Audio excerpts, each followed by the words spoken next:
and welcome to episode 57 of Real Life Ghost Stories. How you do?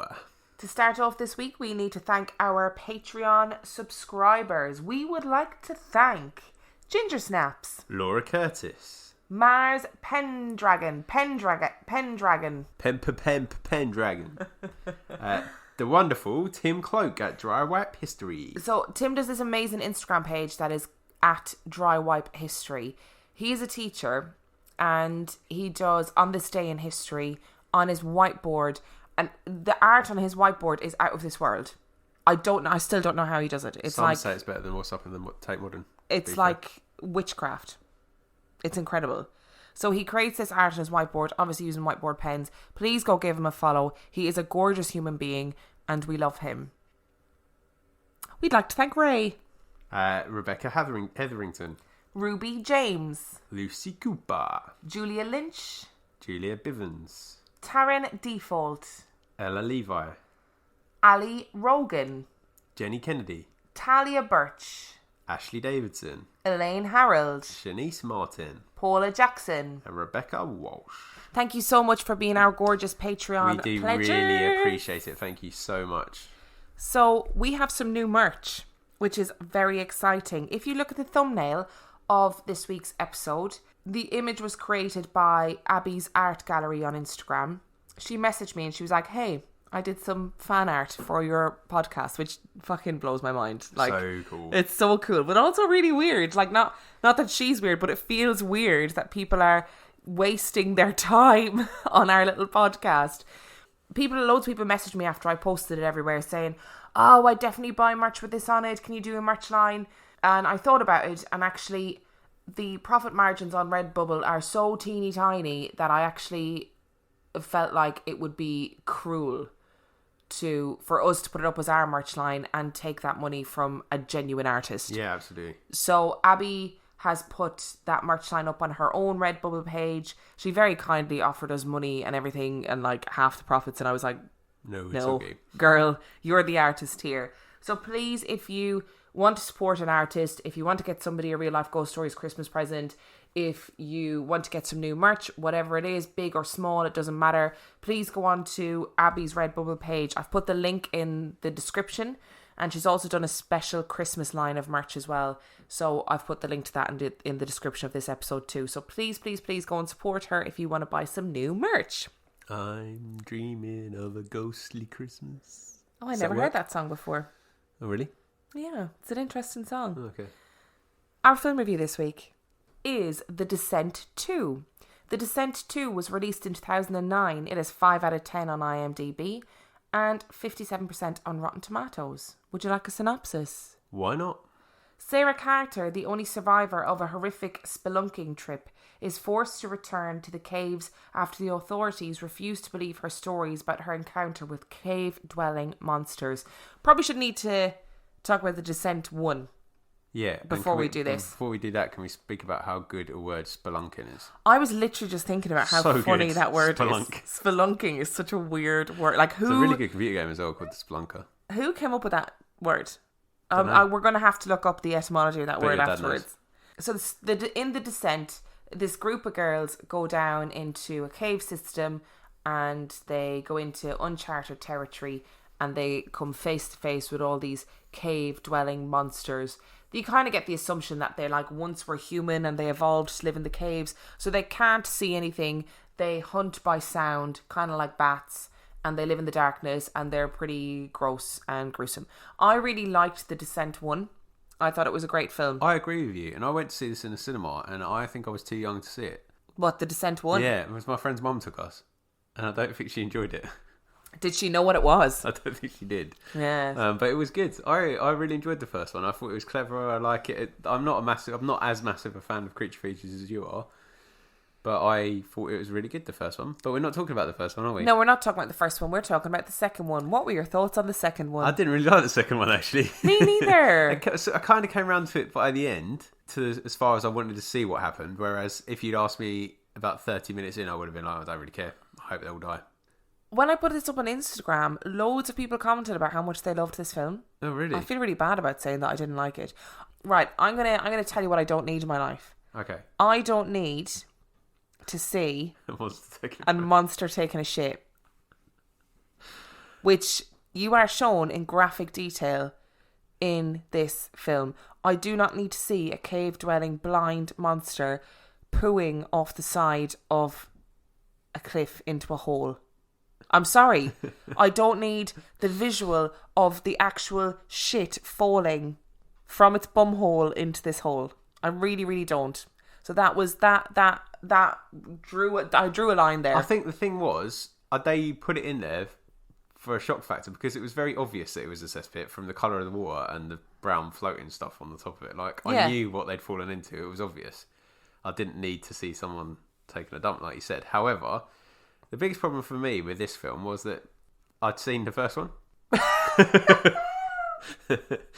And the first one does everything well, in my opinion. It uses the darkness and the fear of being in the darkness, and so much of it is seen on the infrared. That was the word I was looking for, or night vision, or whatever. Whereas this, they're in an uncharted cave system that is inexplicably lit. Yeah, it's very bright throughout, and I don't think it works. I also feel like the creatures are too visual in this film. You see too much of them, and they're essentially just orcs. They're orcs from Lord of the Rings, knocking about, just less vocal, I guess, than orcs are.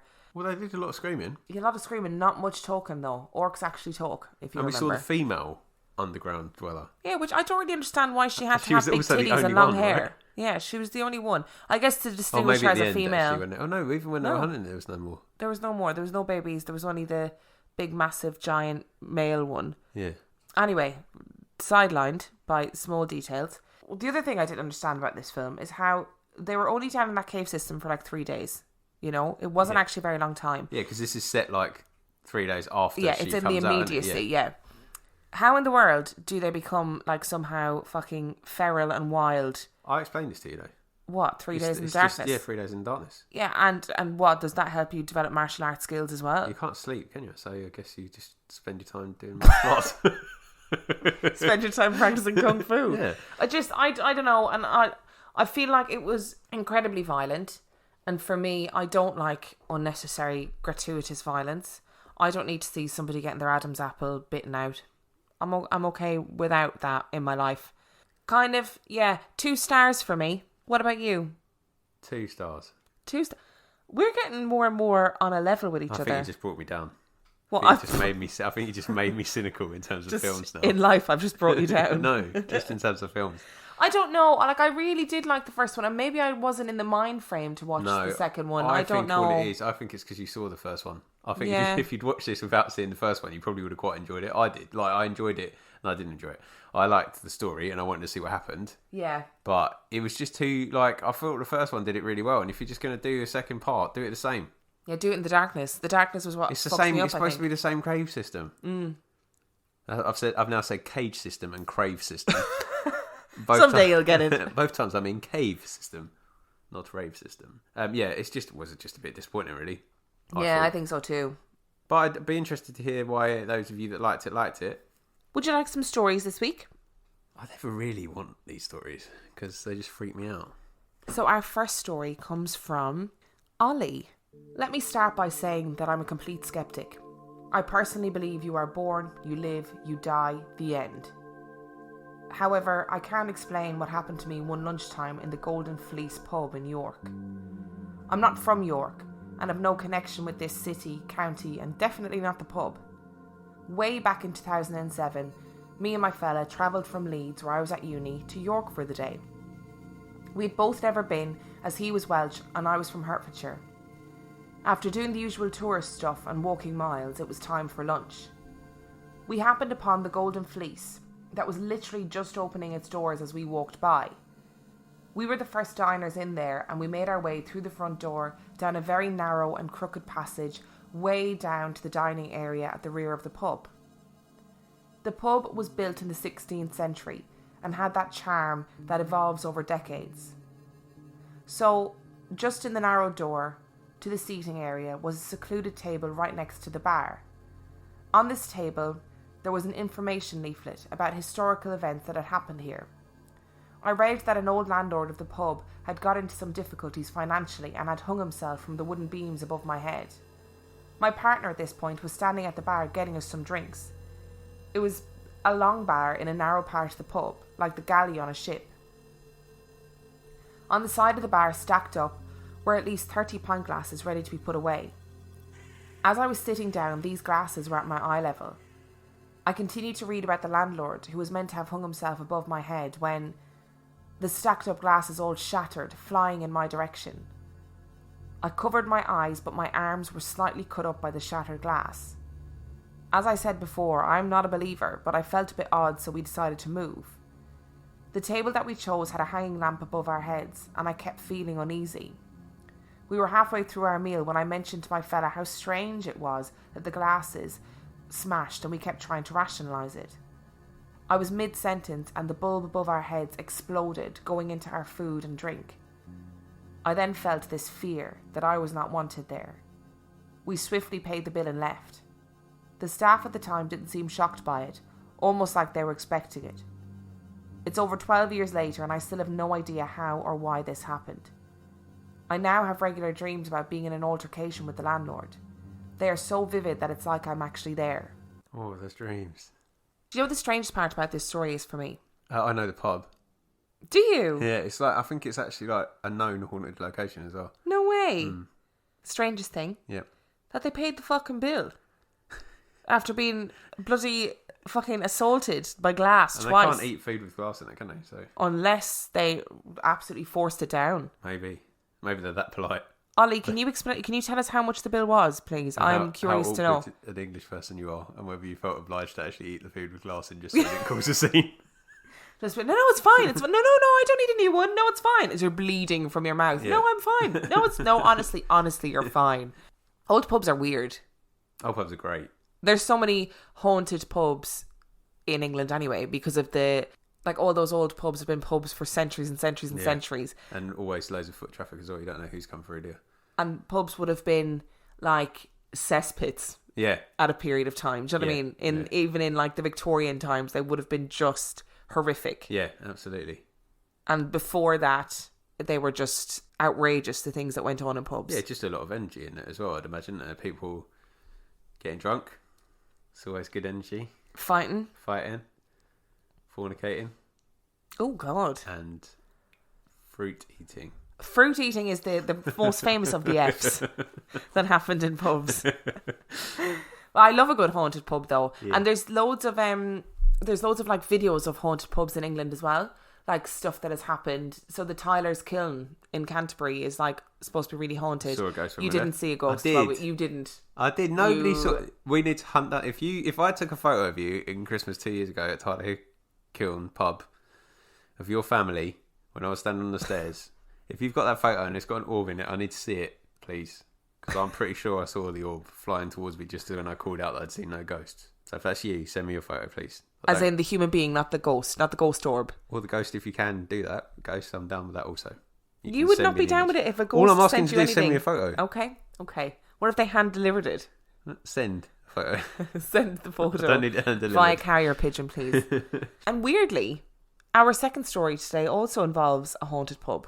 Isn't it weird, the serendipitous nature of things sometimes? Like, these two stories were just next to each other in my emails.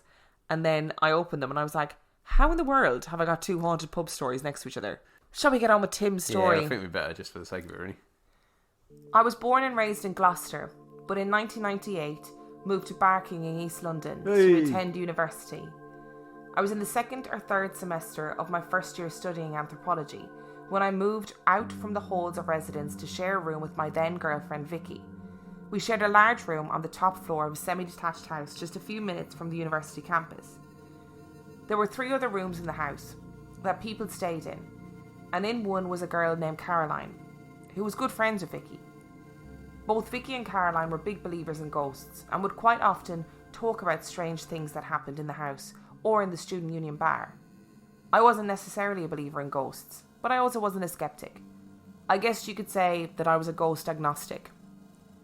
Anyway, one evening I was lying in bed with my eyes closed, kind of drifting a bit, not really awake and not asleep, but somewhere in between. I realised as I lay there that I could see the bedroom.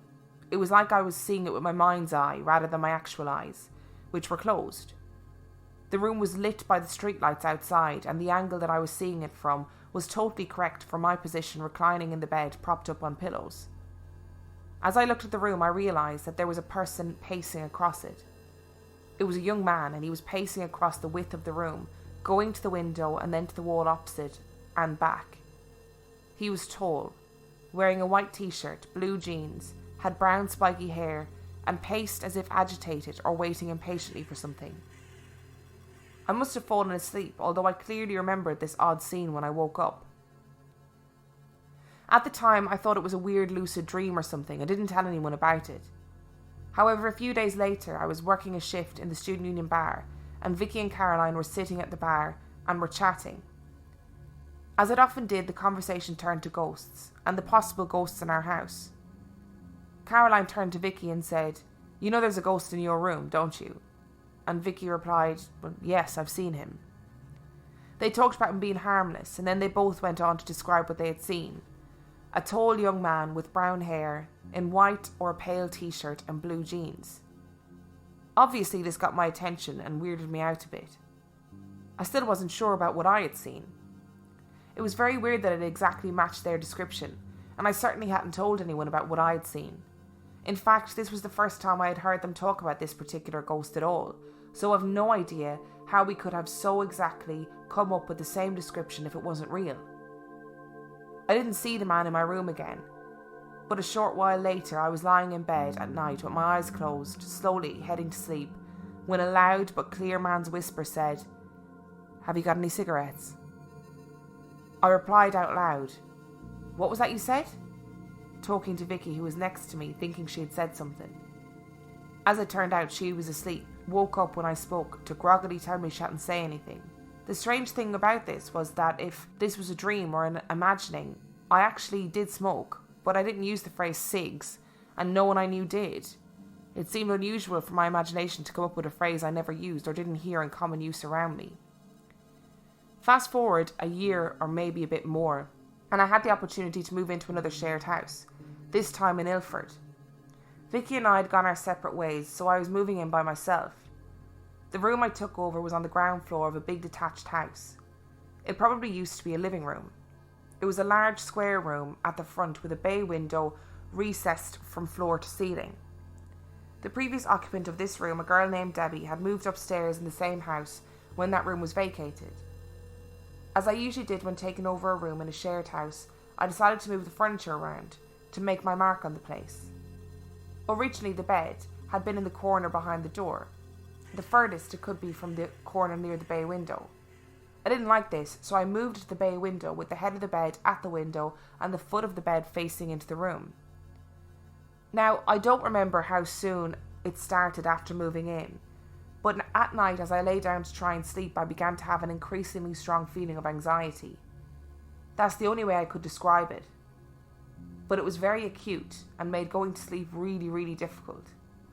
At first I thought it was just a byproduct of the usual stresses of studying exams and never having any money, but as it continued night after night, I began to get the sense that something else was going on. When I look back on it now, it seems like if it wasn't every single night I had this feeling, then it was nearly every night. As it continued to happen, I started to lie night after night trying to figure out what was bothering me so much. I figured if I could get to the root of the anxiety, I might be able to put myself at ease and sleep. Instead, I became aware that this was not a general anxiety, but a very focused fear. My heart would beat faster and the adrenaline would flood my body. It was like a fight or flight reaction. I don't know if you've ever had somebody really aggressively in your face, shouting or screaming, or if you've seen it happen to someone else in close proximity to you. What I was feeling was like the reaction you would have in that situation, as in very focused on the person shouting and with the fear and adrenaline kicking in. After understanding this, I began to get the feeling that I wasn't alone in the room, and that in fact my reaction was to someone or something. As the nights went by, I began to feel that there was a presence in the room, specifically to the right of my bed, on the side opposite from the door. This presence seemed to me to be male and was very, very angry. In fact, I began to feel that this angry man was right beside my bed night after night, leaning over me and venting his anger.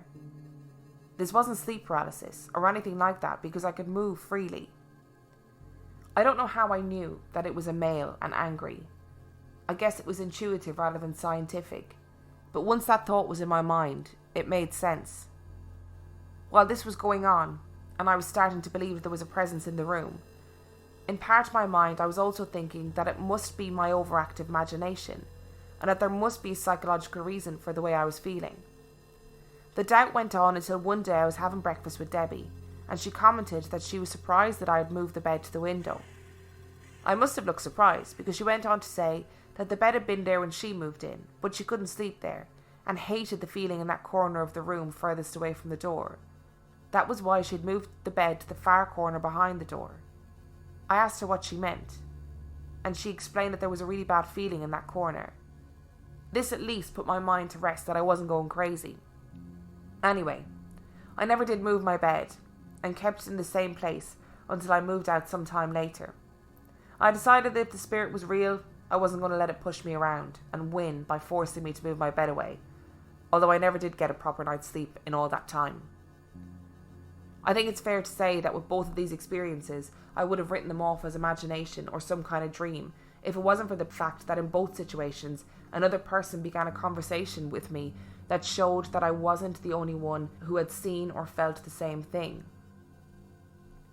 After I moved to London for university, I stayed there, did not go back to live in Gloucester after my graduation. I would occasionally go back to meet up with family, and we would all go and watch Gloucester play rugby at the Kingsholm Stadium. All of my family had moved out of Gloucester as well, so it was a bit of a catch-up or a party when we did meet to see a match. Anyway, about 5 or 6 years back, I was in Gloucester with my mum and my older brother to see a game, and I can't remember if it was before a later match or after an early one, but we'd gone to the New Inn where my mum was staying for a drink. It was the afternoon at least. I remember that it wasn't yet dark outside. We were sitting in the main bar, enjoying a pint or two, when the strangest thing I've ever seen took place right in front of me. Within arm's reach, in fact. My mum and my brother were talking about something or other, and I was looking at the table, not having much to add to their conversation, when my nearly full pint of beer tipped over on its side. There was no one near enough to touch it, and the table was not jogged or knocked in any way. In fact, there were other glasses on the table, and none of them so much as clinked together or even wobbled. The glass wasn't pushed along the table as if by a sweeping arm, but just very deliberately tipped over where it stood. Obviously, the first thing I did was get a refill at the bar. Good man. And then check to see if either my brother or mum had seen what happened. Sadly, they were looking the other way, and I'd missed the whole thing. Sometime later, when thinking back to this, I decided to look up the New Inn and see if there were any other stories about the pub, and found a 2010 article from BBC Gloucester amongst the many stories. And then there's a link to a YouTube video. Okay. At 52 seconds, you would see a chap walk into the camera in a black jacket and trousers. He would put a drink down on the far table at the top of the screen and take the empty away. Watch the glass he put down very closely, especially at the 1:35 mark. I'll link the video in the description, but basically it's the same thing happens to this guy. The glass just and it's on CCTV, yeah. And his reaction is his hands are nowhere near it. It just tips over and falls, for no reason. And other people see it and they're like, "What the?" And you can see, obviously with CCTV, there's no sound, but you can see them just being like, "What the fuck just happened?" That was really weird. Anyway, those are my stories. They happened, and I know not everyone will believe me, but they are true, and I thought you might enjoy hearing about them. I did enjoy hearing about them because they take place in Barking and Ilford, which are places that I know very well from my own ute. So that's cool. I am intrigued by the first ghost wearing his white t-shirt and his blue jeans and wanting cigarettes. That's I feel like that's exploding head syndrome though. Do you? Yeah. Okay. I don't. I get the weirdest noises. Why would their girls have seen the same people? No, not seeing the man, hearing him saying, "Have you got any cigs?" Oh, okay. In his ear, rather than actually physically seeing him or even seeing him in his mind's eye. I don't know what that means. Okay. But I think hearing things is generally exploding head syndrome, which is a real thing. Look it up. But who is the man in blue jeans and a white t-shirt? I don't know. We're always complaining about. And what? Yeah, wearing old-fashioned clothes. And this guy's knocking around in his jeans and t-shirt outfit from Greece and spiky hair. Yeah, like Guy Fieri. Do you know that guy? Nope. With the frosted tips in his hair. Oh yeah, I do. Yes, you do. Yeah. You know who I'm talking about. Or one of the Backstreet Boys. No, NSYNC, wasn't it, with the spiky tips? Yeah. That's irrelevant anyway. But yeah, it's interesting with all these stories got corroboration.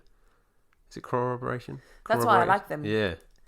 Because it's somebody else. He's not gone, oh my God, you won't believe what I saw last night. It's other people in conversation that he happens to be privy to that make him go, oh wait, I've experienced that too. Which is kind of freakier because he's not gone shouting from the rooftops desperately trying to figure out what happened and did I see that? He just accepted what he saw as like a lucid dream or some sort of weird sleep thing or, whatever, it's fine. And then actually it isn't. No. Dun, dun, dun. Makes it realer, doesn't it? If other people have seen it as well. And you're not prompted, like you said, you're not prompted that conversation. It's a bit like, whew. Well, that's when that was my very first story, all those literally last year, the first episode of the podcast. That was the reaction. I was telling a guy, one of the nurses, that story, and he rolled up his sleeve and he was all, his hair was all standing on end because he had seen the same thing but just never told anybody. Oh, yeah. And he saw her regularly. Like, wasn't just, I saw her once out of the corner of my eye, he saw her regularly. And he was so freaked out by me saying that, like visibly freaked out. Yeah, it's weird, isn't it? It's really weird. It makes it worse, I think. But the pint falling over is really frustrating. All that wasted beer. But also, it's like you said, the fact that none of the other glasses on the table moved. If it was a knocked, if you knock a table, even if it's only one that falls over, the others will move. Yeah, but just to see that, just like boom. It's weird, isn't it? Yeah. Do you want one more story? Yeah, okay. You gotta hold on though, brace yourself. Oh, is it not good? Because Freddie's back. Oh no. Freddie's back. Guess who's back? If you're a new listener and you've started later on, you're going to have no idea who Freddie is. Freddie is a regular. It's not the guy from Nightmare on Elm Street either. No. Freddy Krueger. But Freddie's a regular. Old Frederick. And story it's number... our only ghost listener that sends us stories. Yeah, he loves it, bless him. He's not a ghost though, he's some sort of big fucking demon creature. He's not a demon creature. He's a misunderstood beast. Story number 3 is Susan's story. I do apologise my last message had such a small, spindly tail. Was my intention with this email, I've tried focusing on all the moments I bumped into him. His first appearance was that fateful night in my dream when he crawled from the cliffs and faced me. And the other I had noted upon when I lived with my roommate a few years later and she spotted Frederick outside within the woods. There have been many smatterings of him in my dreams, but the few times he has actually appeared in the waking world are what I shall share. Before staying with my friend who had seen him back in that small house in the wilderness, 2 years prior, he appeared. I am already not able for this because when he's in dreams, I can deal with him. I don't know if I can deal with him in real life. But he's looking out for her. He's always looking out for her. I don't care. I don't care if he's looking out for her. He's vile. Okay, we're going to continue. That's a bit out of order. I'm sorry, Freddie, if you're listening, but can you just take some sort of different form that isn't so threatening? It's not threatening, no. It's looking after her. His form, his actual physical appearance. That's just what he looks like. Well, I'd call me shallow then. Yeah, I am shallow. I lived in a single studio apartment with my boyfriend. We were on the ground floor, in the back apartment building that was near a fence separating the apartment complex from the Sunset Hills Memorial Park. It was a newer complex and was filled with many families, a pleasant place to call home. At this point in my life, I had a license but no car, so every morning I had to walk to the bus stop to get to work. This was all fine and dandy until fall winter came and the days became shorter, thus darkness slid in all the faster. With the area in a sort of bowl landscape, fog was a constant in the wetter months, which was more of a nuisance than creepy when trying to keep an eye out for oncoming bodies or vehicles. One day in particular, I had an early shift and had to catch the bus in the dark morning hours. With it being so early, there was scant anyone around. The rare vehicle passed by, a couple of pedestrians quickly walking by just wanting to get to their destinations. Being one of the quick walkers, I made a beeline for the shelter at the top with my headphones in and head downcast to avoid anyone I passed. Upon tucking myself into the shelter, those half-class metal structures that are to help protect against the elements, with those grated metal benches against its back, I felt fatigued and dull, a morning zombie, as it were, and not thinking of anything really except I wished to have some coffee and not be out here in the cold so bloody early in the morning. At first, I thought what I saw was a car approaching. It was off in the distance. It looked like 2 large yellow lights with smaller ones on top. Yet, as I watched, they never got any closer or really moved. As I watched the lights, I began to feel that itch on the back of my neck, that something was not right.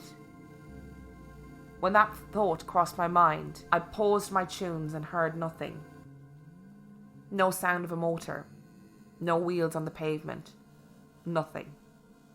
And still those lights remained. Upon removing my headphones, I heard a soft tick, tick, tick, like when you drum your nails on a flat, hard surface. Yet it was a single noise in the distance. Cautiously, I called out to the whatever it was, a simple, hello? As soon as I spoke, the ticking stopped and the lights faded away as suddenly, breaking through the fog, rolled up my bus with its motor rumbling loudly and brakes squealing. It scared the fucking shit out of me, for how it just appeared out of nowhere. I had not heard it approach at all. Although after that moment of silence, with the glowing lights and the ticking sounds, I wonder if it was him, yet could not discern really what or who it was. The multi-eyes, though, made me consider tossing this tale in here. The other time Frederick had appeared, I'd lived within a 2-story house that was part of a neighbourhood that was built within 5 years before my moving in. Nothing weird was noted about the landscape other than it was a few blocks from one of the largest military graveyards known as the Tahoma National Cemetery, which is the United States National Cemetery in the city of Kent, Washington. For some reason, I always ended up living near a graveyard. Even now, as I type this in my current home, there is a graveyard not more than 1.5 miles from here. The house I lived in, for all reasoning, was a vacant, no hauntings, no feel of anything there. Fair to say I felt rather alone, even though I had my husband and a roommate. After growing up in a haunted house, you become used to that familiar busy feeling. So when you live in an empty house, it feels just like that, vacant and lonely. We only lived in this house for about a year. It was a transition rental, as we sought something a bit more permanent. The roommate we had was, to put it nicely, not a good fit. She was messy, ate others' food, consumed alcohol in an unhealthy manner alone in her room. To put it simply, she was a mid-20-year-old acting like an emo teenager. While she was not our first pick, she was chosen by the landlord of the rental and we tolerated her. The reason I bring up her shortcomings is simple. She was a liar and an exaggerator, so most of her tales we saw as wild, spun stories, so believing her was a bit difficult. Reese and I had been working late, and having gotten home, drudged our asses up the stairs where the bedrooms were and plopped down for the night. I think it was about an hour after we'd flopped onto the bed when our roommate pounded on our door. I dragged my ass off the bed, went over and opened the door, seeing our roommate pale and wide-eyed.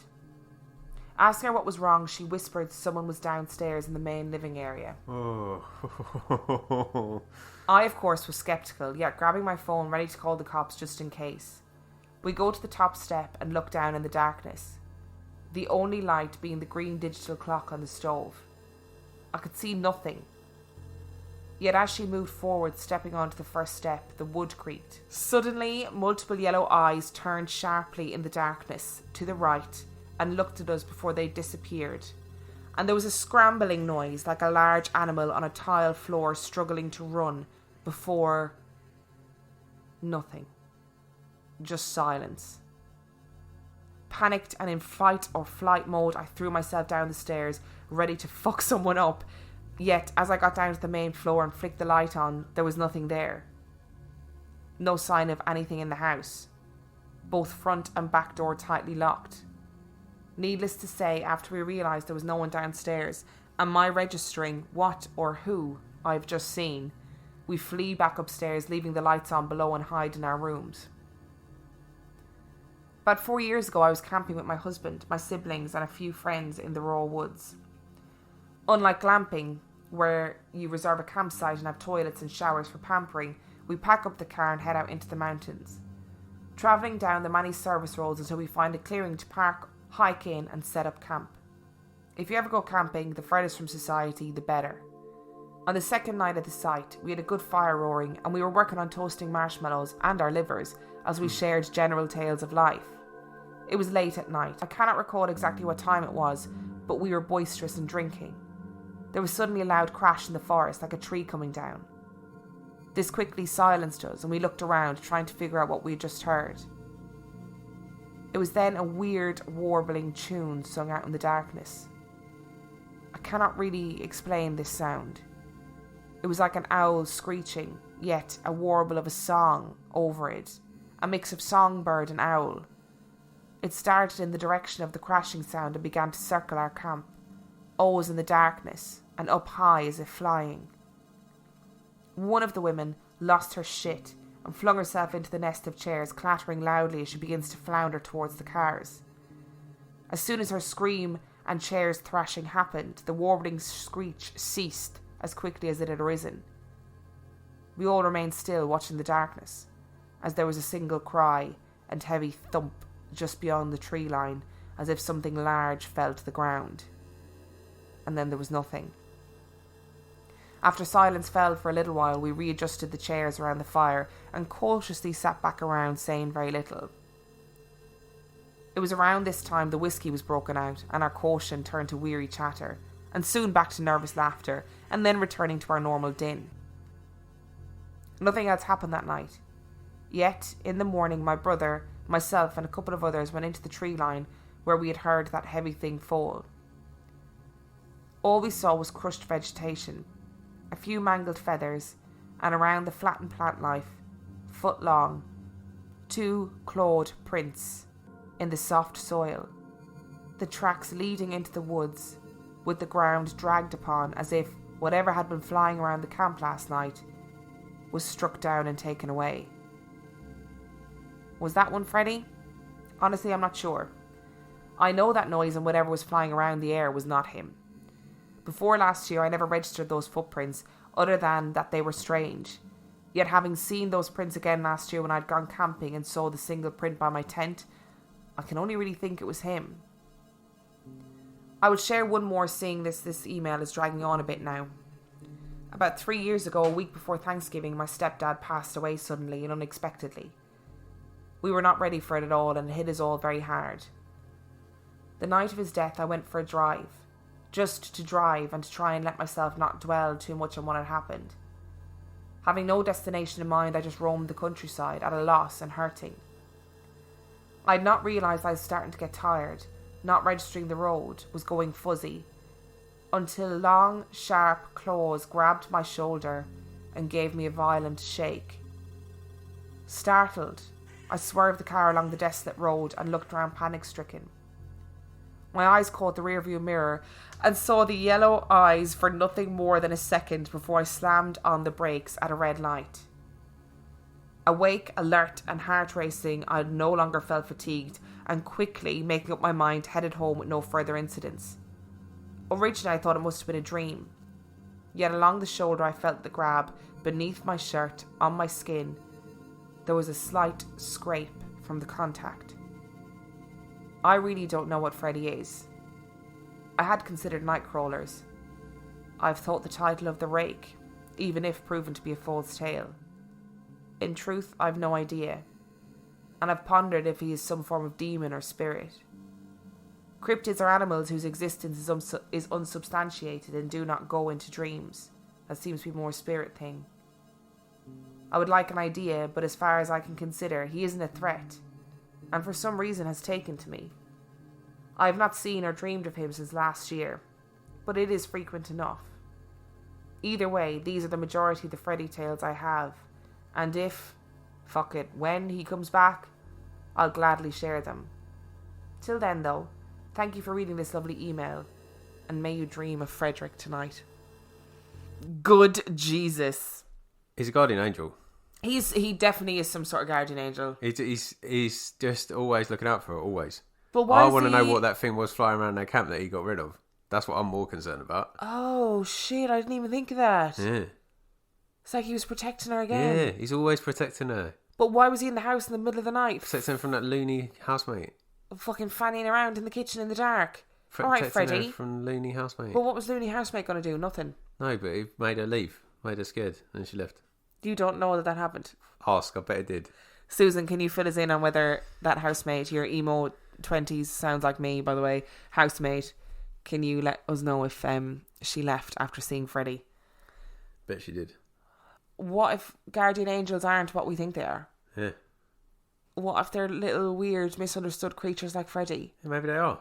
I still hate him. Why do you hate him? He's looking after her. I can't. The vision of the only reason you should hate him is if you wish harm upon Susan, because then he will come. And no, I don't have any harm upon Susan. I don't wish any harm upon Susan at all. In fact, he sounds like a good lad to me. She's sending us some great stories. So by all means, Susan, keep it up. Freddie, you're doing a great job. Please don't come and see me in the middle of the night because I will die. I don't want to die yet, and I will actually keel over and die. It's just mad. It's like, why is he her guardian angel? Why is he so obsessed with her? Maybe she's like got the spirit of an ancient one or something. Maybe he's like assigned to her. Yeah. And actually that is true. What in the world was flying around that campsite? That's what I'd be more worried about. I'm not worried about Freddie. Freddie don't scare me. I feel sorry for him. I think he's just misunderstood. You're painting him as this scary thing. He's not really scary. He's just looking out for Susan. That's it. I just can't. I can't. I know he's looking out for her, right? I know that. I know that he has never done anything vaguely threatening. All he's ever done is protect her. A, I did not even think about what was flying around the campsite. B, why does he have to look like that? But you're just... I know I'm being shallow and horrible. I'm sorry, what Freddie, if you're listening. Notre Dame? Oh, I need to take life lessons here. Yeah. Okay, I take it back. I'm no longer going to speak about Freddie in a derogatory manner. Good. Okay, from now on, only positivity towards Freddie. Yes. Is that fair? Yeah. On that note, do you want some new reviews? Freddie says relax. That's good. That's good. Would you like some new reviews? Yeah, go for it. We have a review from Jules Jackson 2. Dan and Emma are my people. Love the banter and the stories so much, yes. We have a review from Crime Obsessed, which is entitled Favourite Paranormal Podcast. Let's hope they're just obsessed with crime as like an observer. True crime thing, not a... Well, listen, we'll never know. This podcast generally makes me scared. A lot of other paranormal podcasts have too much banter, taking you out of the story. But this podcast has just the right amount of banter. Definitely worth a listen. And then our final one is entitled Love the Ghosties, and it comes from Jazzy3. Love this podcast. My favourite episodes are the ones where ghosts and demons are just stalking or messing with regular people. I get the chills every time. Thank goodness Emma and Dan are there to lighten the mood. I listen to you guys when I'm grocery shopping, cooking and cleaning. Just easy listening that makes the Monday much more thrilling. Keep up the good work and bring on more ghosties. Spread the good word. Thanks very much. Thank you for your reviews, people. I love that. I love the idea of people going around listening to our little voices in their heads when they're like doing the washing up and stuff. Yeah, hopefully on the podcast, not just... Oh yeah, not just listening to us. Oh God, don't listen to our day-to-day lives. They're not very interesting. Are you feeling exhausted? This is your third episode to record today. I'm on fire. You are smashing it. Dan's recorded 2 episodes of 50 Movie Club today, and then I was like, come on, we need to record an episode of Real Life Ghost Stories. I always like recording the main one anyway. Like the 50p's my side girl. Oh God, your side chick. Yeah. Dave Keane is your side chick. Yeah. If you enjoyed this week's episode, I certainly did. I love it when Freddie makes an appearance, really, because I think it's just gold. And I also love haunted pubs. So thank you to Ollie and to Tim and to Susan for sending in your stories. We really appreciate it. Thank you to the gorgeous Abby from Abby's Art Gallery for creating our new merch. Remember, if you want merch, if you want presents for people for Christmas, whatever it is, the link is in the description. Don't buy our merch on Redbubble. Buy Abby's on her Redbubble page instead. That'd be much nicer. And if you want to contact us, you can do so by finding us on Instagram. I'm on Instagram at Real Life Ghost Stories. Dan is on Instagram at 50p Movie Club. We are also on Twitter at Real Ghost Pod. And we are on Facebook. We have a Facebook page that is Real Life Ghost Stories Podcast. Go and give it a little like. And we also have a secret Facebook group called RLGS Supergroup. And the answer to the question is... Dan, Emma and Tiny Beams. Or just Dan and Emma? Tiny Beams is obviously the most important. Or just Tiny Beams, actually. Tiny Beams is fine. Yeah, it's fine. And if you want to send us in a story, you can send it to reallifeghoststoriespodcast@gmail.com. It might take a while, but we will eventually get around to reading them. I can promise you that much. And on that note... Oh yeah, Patreon. The last thing is Patreon.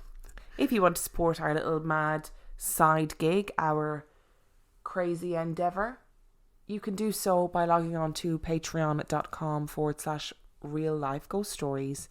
That is a website where you can pledge $5 a month or $2 a month to our cause, and with that you get an extra episode weekly. And people message me all the time and they're like, I'm really sorry, I don't have enough money this month, so I need to like stop my Patreon subscription. Sis, you do not need to tell me. No. If you want to donate once, if you want to donate never, we're just happy you're listening. Yeah, we are.